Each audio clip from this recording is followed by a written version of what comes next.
কোরআন শরীফে আল্লাহ বললেন হযরত ঈসা আলাইহিস সালামকে আল্লাহ পাক একটা মুজিজা দান করেছিলেন, একটা ক্ষমতা। উনি যখন বলতেন কোন কবরের পাশে দাঁড়ায় কুম বিইজনিল্লাহ, হে মুর্দা আল্লাহর হুকুমে দাঁড়ায় যাও। 1000 বছর আগের একটা কবরের পাশে দাঁড়ায় যদি বলতেন দাঁড়াও ও মুর্দা, খোদার হুকুমে জিন্দা হয়ে দাঁড়ায় যাও। 1000 বছর আগে একটা মরা মানুষ কবরের ভিতরে মরে গেছে, হাড্ডি পর্যন্ত মাটির সাথে মিশে গেছে। কারণ বিজ্ঞানের থিম মানুষ মরে যাওয়ার 17 দিনের মাথায় তার পেট ফেটে একবারে মিসমার হয়ে যায়। 2 মাসের মধ্যে তার গোশত চামড়াগুলি মাটির সাথে মিশে যায়। 1 বছরের মধ্যে তার হাড্ডিগুলিও মাটির সাথে মিশে যায়। 1000 বছর আগের একটা মরা কবরের পাশে ঈসা নবী দাঁড়ায় বললেন কুম বিইজনিল্লাহ, হে মুর্দা খোদার হুকুমে জিন্দা হয়ে যাও। 1000 বছর আগের মরা মাটির সাথে মিশে গেল। মাটির থেকে তার নাক আসলো, হাত আসলো, চোখ আসলো, কান আসলো, নাক আসলো, চুল আসলো, অঙ্গ প্রত্যঙ্গ আসলো, সব জায়গায় জায়গায় ফিট হয়ে মুহূর্তের ভিতরে মুর্দাটা জিন্দা হয়ে কবরের মাটি সরাইয়া লাফ দিয়ে কবরের উপরে দাঁড়ায় বললেন লাব্বাইক ইয়া নবী আল্লাহ ঈসা রূহুল্লাহ। একবার আওয়াজ তুলে বলা যাবে কি মারহাবা?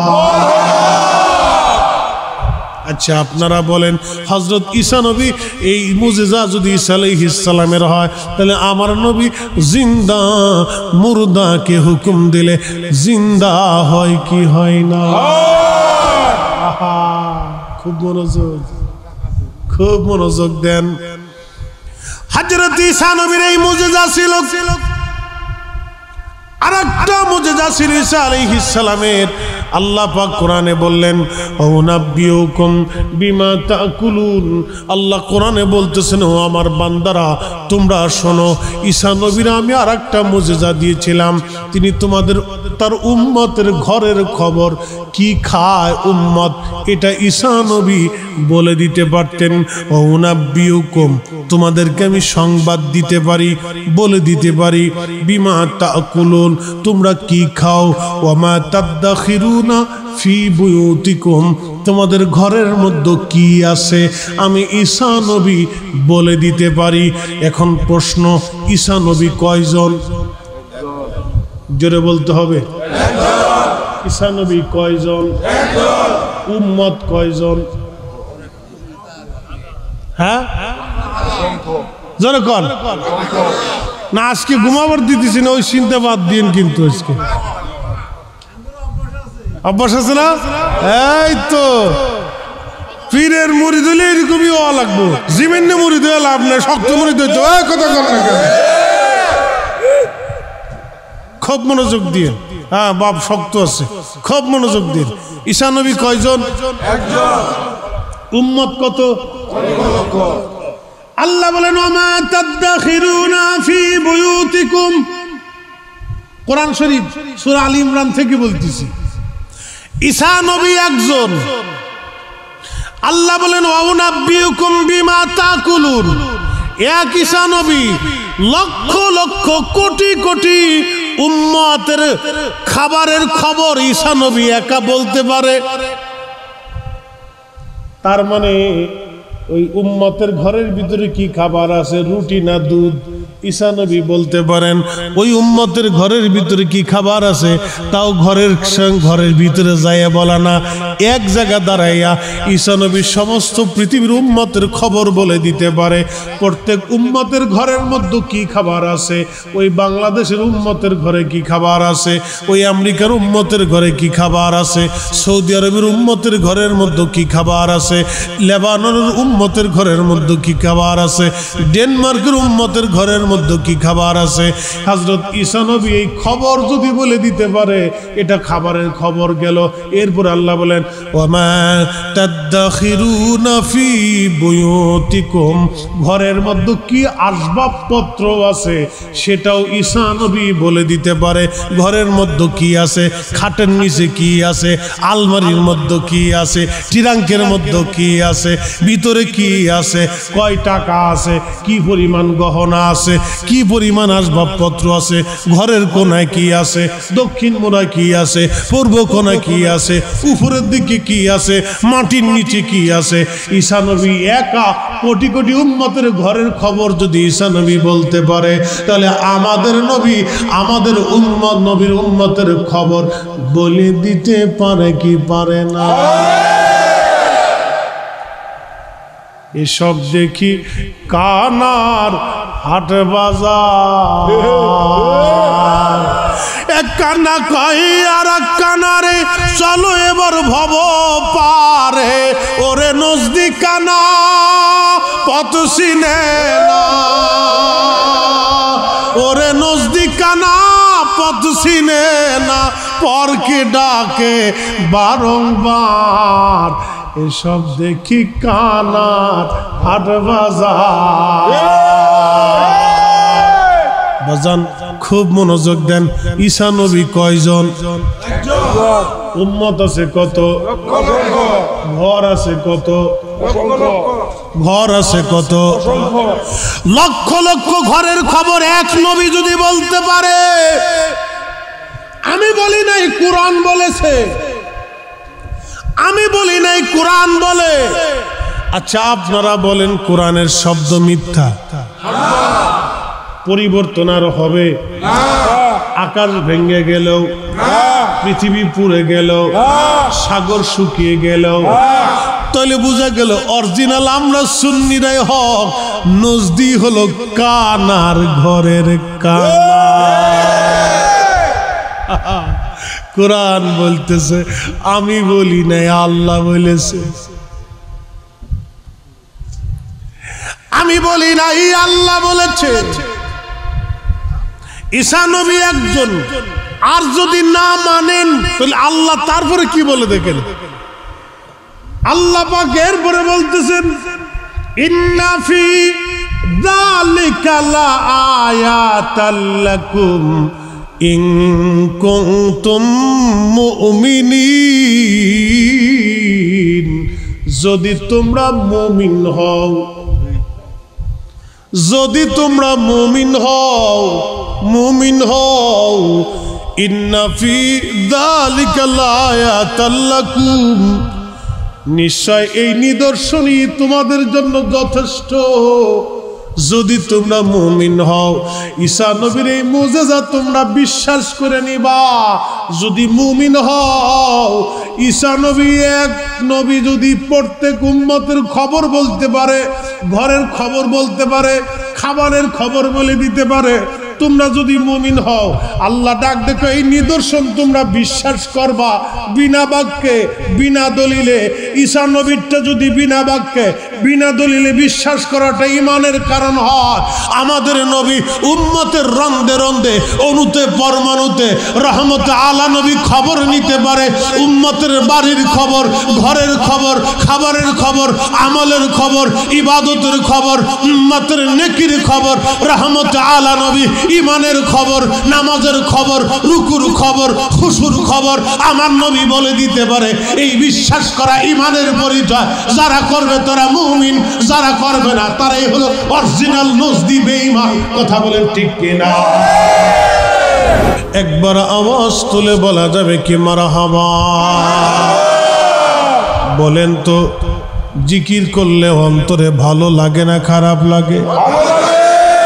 কারণ যারা জাকির, যারা আশিক, যারা মুহিব্বিন, জিকির না করলে তাদের অন্তরের খোরাক হয় না, ঠিক কিনা?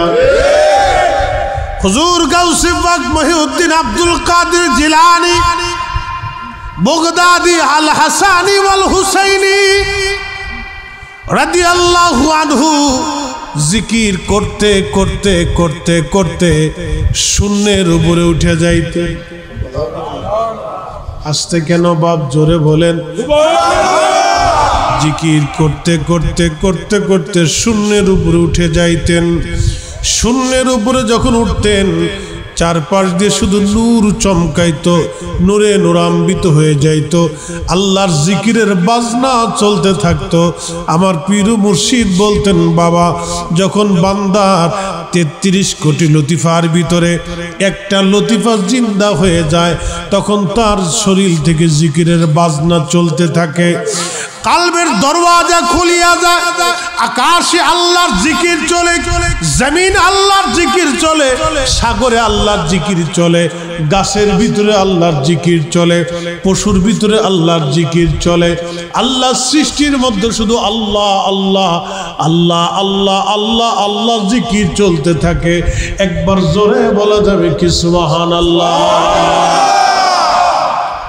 এই যে মাছ আল্লাহর জিকির করে, কুকুর রাস্তা দিয়ে হেঁটে যায় ও আল্লাহর জিকির করে, গাছ আল্লাহর জিকির করে, পাখি আল্লাহর জিকির করে, বাতাস আল্লাহর জিকির করে, আসমান আল্লাহর জিকির করে, চাঁদ আল্লাহর জিকির করে, সূর্য আল্লাহর জিকির করে, মাটি আল্লাহর জিকির করে।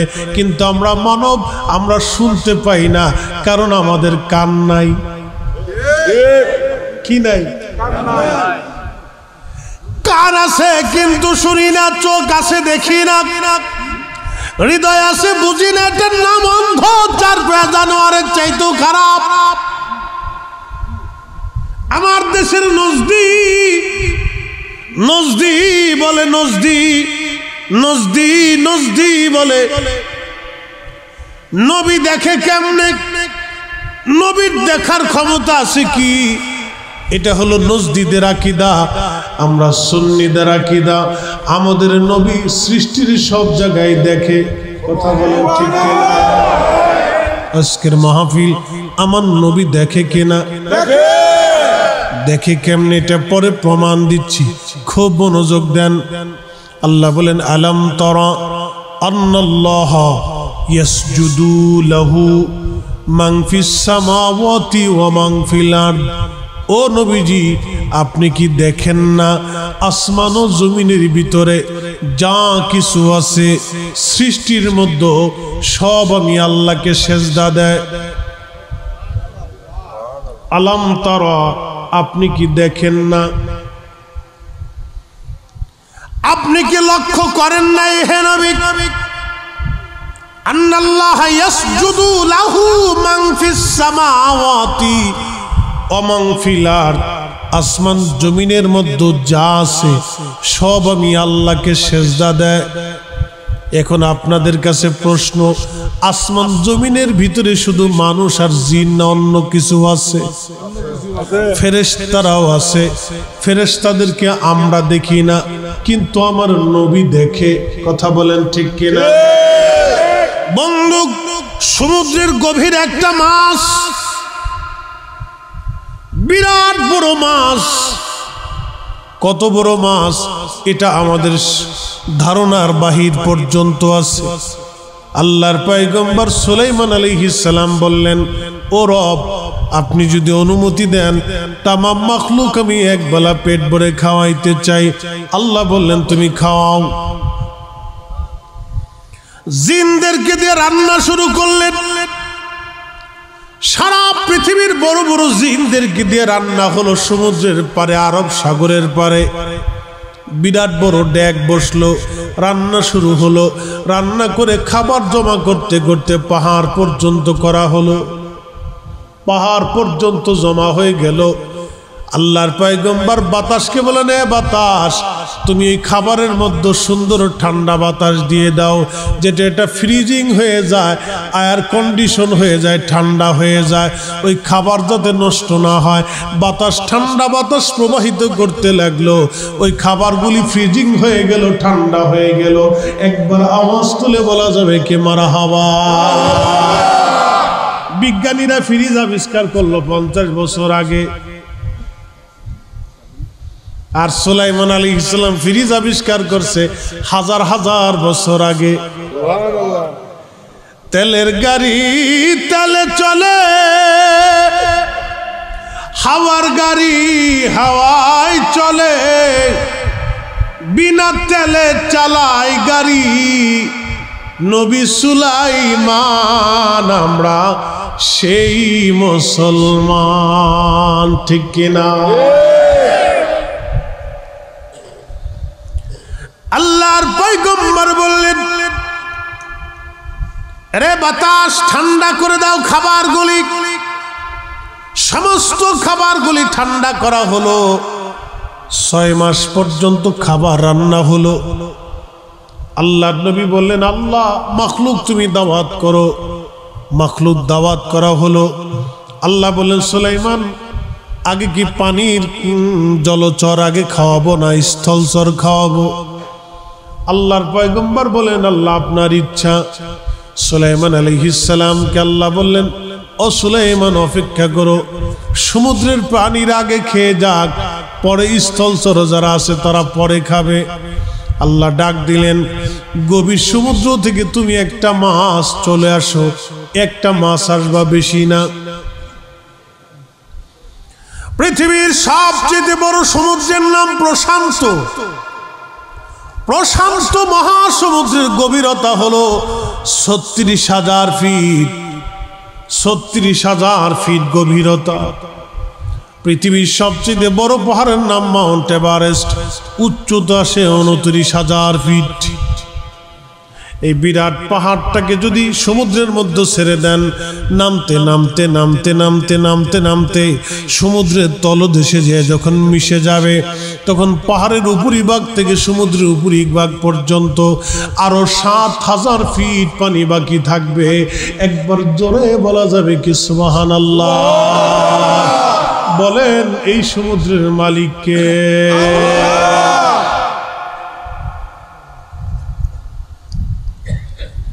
ওই সমুদ্রের গভীর থেকে একটা মাছ আনা হলো। বিরাট বড় গভীর সমুদ্রের তলদেশের ভিতরে গাছ আছে, পোকা আছে, মাছ আছে, প্রাণী আছে, সৃষ্টি আছে, উদ্ভিদ আছে। ও মুসলমান, বুঝে যাবেন, ওই 36,000 ফিট সমুদ্রের পানির নিচে যত প্রাণী আছে, গাছ আছে, মাছ আছে, উদ্ভিদ আছে, সৃষ্টি আছে, ওই সৃষ্টির রবকে জোরে বলেন আল্লাহ। রহমতকে হয় নাই? রব হলো আল্লাহ, রহমত হলো আমাদের নবী। সুবহানাল্লাহ, কি বাড়ি যায়। সূত্র না বুঝলে অঙ্ক কোনোদিন মিলবে না। নবী না চিনলে ঈমানদার হওয়া যাবে না। হাত উঁচু করে বলেন, ঠিক কিনা?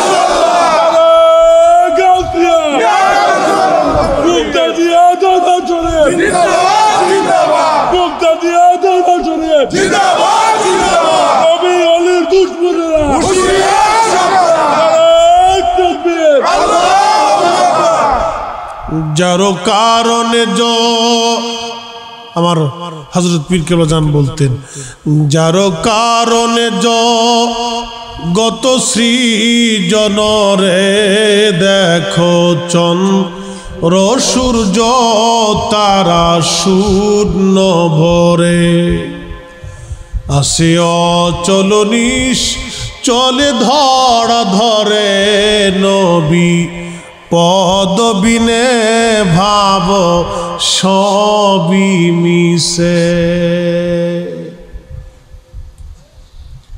খুবই মনোযোগ। ওই গভীর সমুদ্রের ভিতরে রব হলেন আল্লাহ।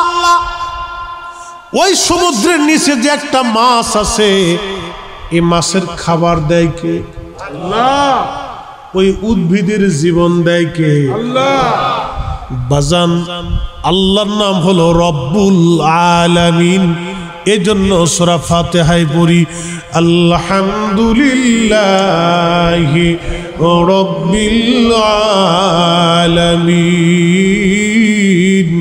সমস্ত প্রশংসা সেই রবের জন্য যিনি সমস্ত জগৎ সমূহের রব, জগৎ সমূহের রব। আল্লাহ ডাক দিয়ে বলে, হাবিব আপনি আমার বন্ধু, যদিও মানব আকৃতি দিয়ে আপনাকে পৃথিবীর মধ্যে পাঠিয়েছি, সুরতে মানবীয় দিয়ে আপনাকে দুনিয়ার মধ্যে পাঠিয়েছি। বন্ধু শুনেন, আমি আল্লাহ এমনি পাঠাই নাই, একটা লকব দিয়ে পাঠিয়েছি। ওয়ামা আরসালনাকা ইল্লা রাহমাতাল লিল আলামিন। আওয়াজ তুলে বলা যাবে কি ইয়া রাসূলুল্লাহ, তুমি মোদের আশার আলো, তাই তো তোমায় বাসি ভালো। বলেন, তুমি মোদের আশার আলো, তাই তো তোমায় বাসি ভালো। হৃদয় নামের ফুলদানিতে, হৃদয় নামের ফুলদানিতে গেথে রেখেছি প্রেমের মালা। ইয়া রাসূলুল্লাহ ইয়া হাবিবাল্লাহ, ইয়া রাসূলুল্লাহ ইয়া হাবিবাল্লাহ, ইয়া রাসূলুল্লাহ। এ নবীর উম্মত, বাগদাদিয়া দরবারের আশিকেরা, আল্লাহর ওলি রুহানি সন্তানেরা খুবই মনোযোগ দিয়া শুনেন। আল্লাহ জানাইলেন, হুজুর তামাম কুল মাখলুকের জন্য রহমত করে আমি আল্লাহ আপনাকে পাঠাইছি, আপনাকে আমি আল্লাহ পাঠাইছি। আরসালনাকা, আপনাকেই পাঠাইছি, অন্য কেউ না। এই রহমতের অধিকারী অন্য কেউ হতে পারবে না। আরসালনাকা, শুধু আপনি নবী হতে পেরেছেন। ইল্লা রাহমাতাল লিল আলামিন, শুধু মানব জাতির জন্য না, জিন জাতির জন্য না, ফেরেশতা জাতির জন্য না। আমি আল্লাহর 18,000 আলম আছে, যত আলম আছে সব আলমের রহমত আপনি নবী, আর সব আলমের রব আমি আল্লাহ, আর আপনি নবী হলেন রাহমাতুল লিল আলামিন। আপনি নবী না হইলে আলমের জায়গা আলম থাকতো না, চাঁদের জায়গা চাঁদ থাকতো না, সূর্যের জায়গা সূর্য থাকতো না, সমুদ্রের জায়গা সমুদ্র হতো না, আসমানের জায়গা আসমান থাকতো না, পাহাড়ের জায়গা পাহাড় থাকতো না, বাতাসের জায়গা বাতাস থাকতো না, গাছের জায়গা গাছ থাকতো না, মাখলুকের জায়গা মাখলুক থাকতো না, নক্ষত্রের জায়গা নক্ষত্র থাকতো না, ওই সপ্তম আসমানের জায়গা সপ্ত আসমান থাকতো না, সিদরাতুল মুনতাহা হতো না। আপনি নবী না হইলে জান্নাত জাহান্নাম কিছুই হতো না, দুনিয়া আখিরাত পরকাল কিছুই বানাইতাম না। আপনি নবী রহমতের কারণে, আপনি নবী রহমতের জন্য আমার বান্দারা গুনাহ করার পরেও আমি আল্লাহ তাদেরকে মাফ করি। আপনি নবী রহমতের জন্য আমার বান্দারা গুনাহ করার পরেও আমি আল্লাহ আকাশ থেকে বৃষ্টি দেই। আপনি নবী রহমতের কারণে আমার বান্দারা গুনাহ করার পরেও আমি আল্লাহ সমুদ্র থেকে মাছ দেই। আপনি নবী রহমতের থাকার কারণে আমার বান্দারা গুনাহ করার পরও আমি আল্লাহ জমিন থেকে শস্য দেই, বৃষ্টি দেই, মেঘ দেই, বাতাস দেই, অক্সিজেন দেই, খাবার দেই, ক্ষমা করে দিই, জান্নাত বানাইছি। না হলে আপনি নবী না হলে আমি আল্লাহ কিছুই বানাইতাম না। একবার আওয়াজ তুলে বলা যাবে কি মারহাবা। আমার দেশের ওহাবি নজদি শাইখে মাদানি বিরাট বুরদারি, এত বুরদারি, খুব দাড়ি শকশকা চেহারা, মধ্যপ্রাচ্যের তেল বেচে টাকা খাইয়া খুব চেহারা চকচকা হয়ে গেছে একবারে ভাই, খুব চকচকা চেহারা, এসির ভিতরে থাকে চকচক চকচক করে। জুব্বাও সাদা, দাড়িও সাদা, টুপিও সাদা, রুমালও সাদা, কিন্তু অন্তরটা কালা। যখন বলবেন নবী না হইলে কিছুই হইতো না, তখন কয় জাল হাদিস। কথা দেখে তার মানে ওদের সহ্য হয় না, ওরাই হলো অরিজিনাল ইবলিসের খালাতো ভাই। এই জোরে বলেন ঠিক কিনা? যদি দুনিয়ার ভিতরে চেহারা দেখতে চান, দুনিয়ার ভিতর থেকে যদি আজাজিলের চেহারা দেখতে চান, তাহলে আপনি ওই চেহারার দিকে তাকাবেন যেই চেহারার যেই জবান থেকে নবীর ইজ্জত ও শান ও আজমতের বিরুদ্ধে কথা আসে, বুঝবেন এটাই হলো দাড়িওয়ালা আজাজিল। এটা টুপিওয়ালা আজাজিল, পাগড়িওয়ালা আজাজিল, জুব্বাওয়ালা আজাজিল, কালমা ফন্নেওয়ালা আজাজিল, কোরআন ফন্নেওয়ালা আজাজিল, ওর সাথে বড় আজাজিল আল্লাহর আসমানের নিচে আর একটাও না। বুঝতে অসুবিধা? বাকি ঝুঁকি কোনো কথা আছে? একবার ডাইরেক্ট অ্যাকশন মেরে দিচ্ছে, কোনো বাকি ঝুঁকি নেই। বা আল্লাহ নবীর পক্ষে কথা বলে কোনো বাকি কথা বলা যাবে না।